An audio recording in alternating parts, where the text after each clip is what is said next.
Jazz solos. You kind of know what they sound like, right?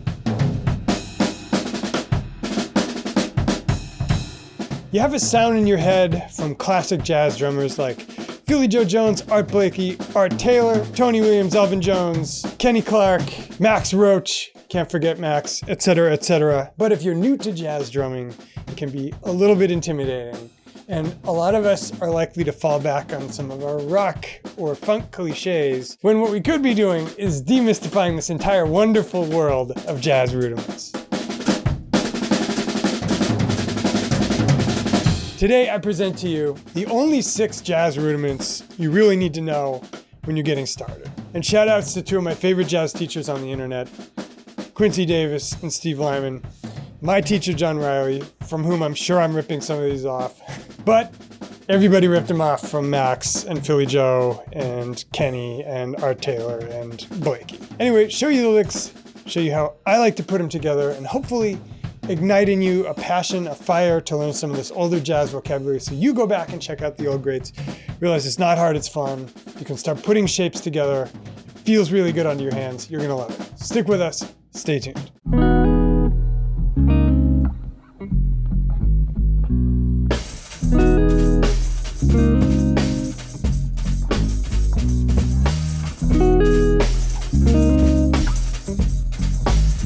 Now guys, before we start the licks, you may be wondering, do I need to pull out a pen? Do I need to pull out my quill? Do I need to pull out my quill? Do I need my quill and my fountain ink? No, you don't. We've transcribed stuff for you. It's downloadable below the player for free for FR.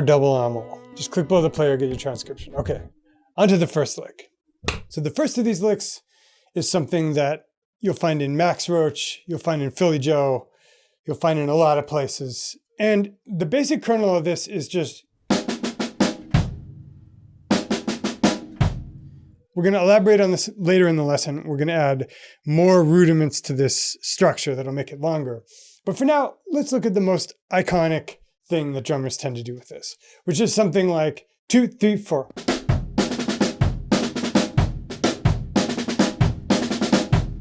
Of course, you can orchestrate that around.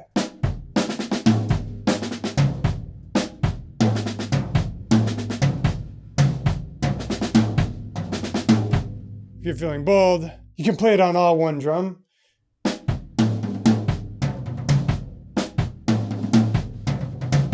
And finally, you can play it in a 3-bar phrase that cycles over the 4. So let me keep 2 and 4 on the hats so you can hear this. 1, 2, 3, 4.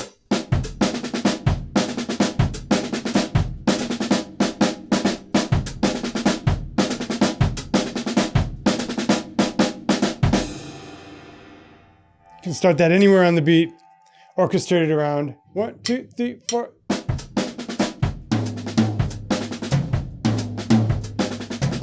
Of course, anything you can do with traditional grip, you can do with matched. Some of these tom sweeps will be easier with traditional, but the reason I'm doing trad today is just because that's the traditional grip of jazz. So that's lick number 1. Okay, so that's probably the number 1 jazz solo rudiment you can learn. You can do a lot with just that. But let's go on to something else that's kind of basic, something you've probably heard Art Blakey or Max Roach do. So the next one is one you'll definitely hear Max Roach, Art Blakey doing, as well as Philly Joe and Art Taylor. And it's super simple. It just starts this way.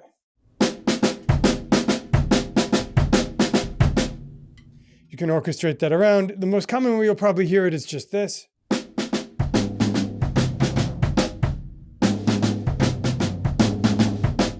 You can also play it in a 3-beat phrase that cycles over the 4, super common.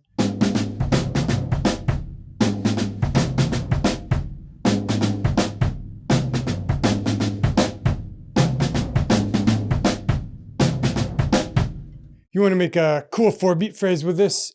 Another thing you'll hear a lot of drummers do is something like 1, 2, 3, 4.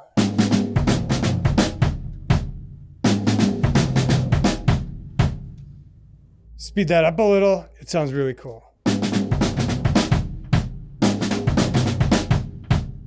So if we put that together with the first lick,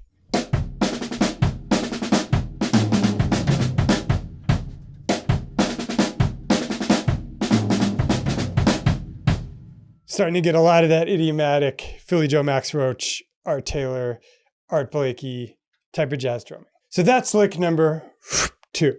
Okay, now let's get a little more advanced. Let's get into a little triplet territory.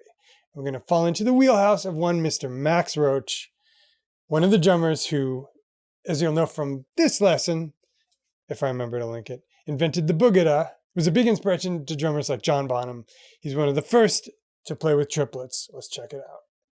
So for lick 3, we're going to do a very, very classic Philly Joe thing, which is a particular take on a 3-beat phrase he plays a lot, which is and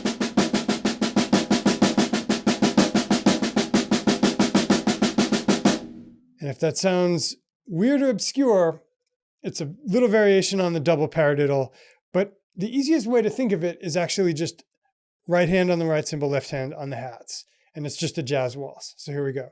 2, 3.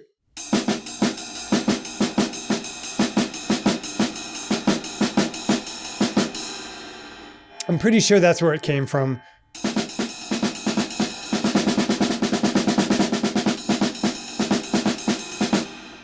You're just making the same shape and you're moving it from one drum to another. So that may sound mundane, but check out the type of stuff it allows Philly Joe to do. One of the most famous phrases from solos such as the 2-bass hit solo, maybe we can roll a little bit of that,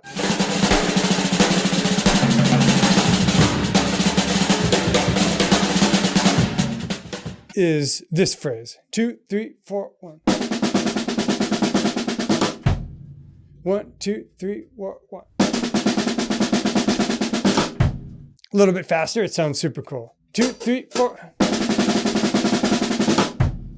So how do you use this to make some cool composite phrases? Take that first lick again, 3, 4.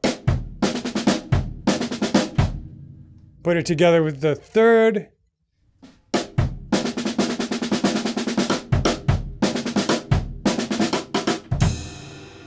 That's one.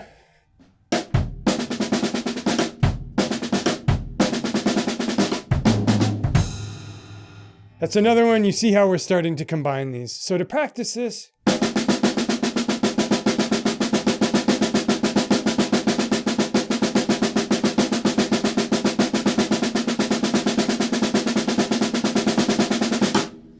I would just try keeping that legato and keeping everything the same volume. So you don't want to, you want to, if you listen to some Philly Joe, he's got this beautiful legato where he's playing off the drum. The drum sounds super warm.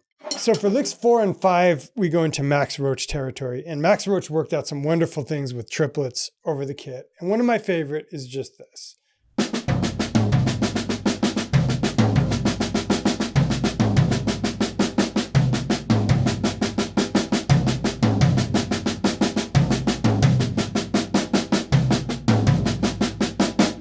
So it's sticked hand to hand until you hit the low tone. And then it's a 6-stroke roll.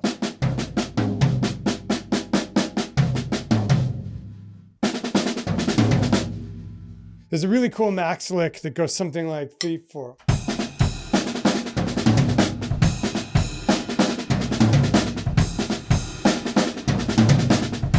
Let me slow that down a little for you. This is just a variation.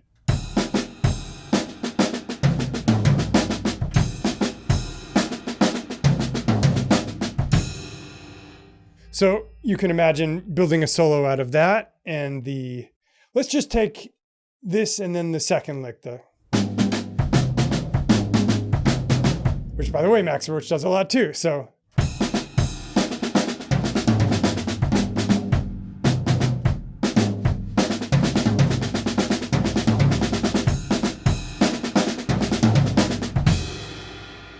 Right, you've just built the solo. So that's lick 4. We're going to stay in this shot for lick 5 because it's just a variation of that. So this is an entirely hands one, and it's the same sticking, but it makes a cool offset quarter note triplet melody on the tom. So you hear 3, 4.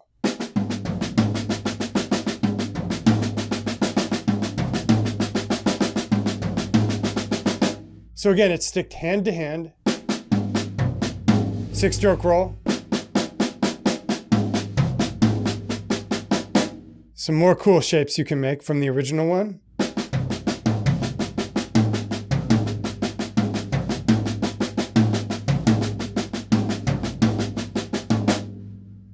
Let me just play that whole thing for you slowly.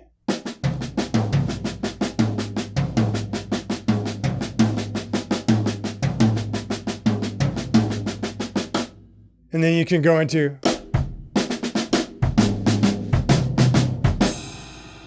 Anyway, those two are a big part of the Max Roach canon. And finally, our sixth jazz rudiment. This is one that's super simple, but it's one that you'll hear a lot, and it's a really simple way to end a solo. It sounds a lot hipper than just ending and then playing the downbeat. I'll show you what I mean. So the last one is really simple. You'll hear practically every jazz drummer in the entire canon use this when they're ending a solo or they're ending a trade or they want to go back in. It's just a much cooler way to do it than like, right? So let me play it for you. 1, 2, 3, 4.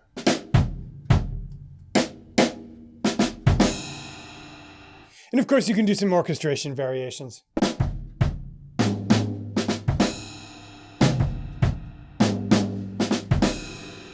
So now let's try to build a solo out of that and some Max Roach stuff, just for fun. Because this is how you're going to learn this stuff. You learn the vocabulary and then you put it together in interesting ways, just like we did for Steve Gadd, just like I do in my solo course. Let's take this last one. We're going to do that and some of the Max Roach stuff. So 2, 3, 4.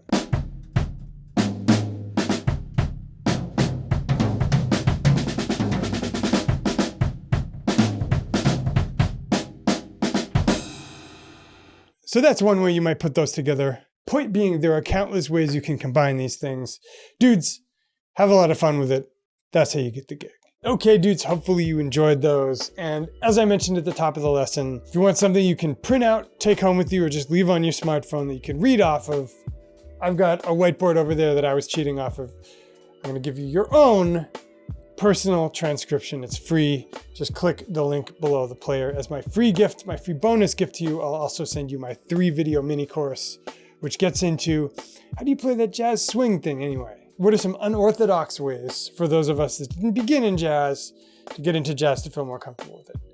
Just click below the player to download that. Dudes, been real. Hope you enjoyed this one. See you again really soon for another lesson of the week.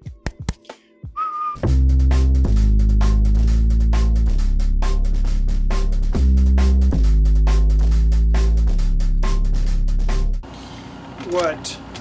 You have a problem with my hair? Is that going to be a problem, bro? Is that going to be a problem? Do I know what to talk about? Do I know what I'm going to talk about? Entire wonderful. Really, bro? Really?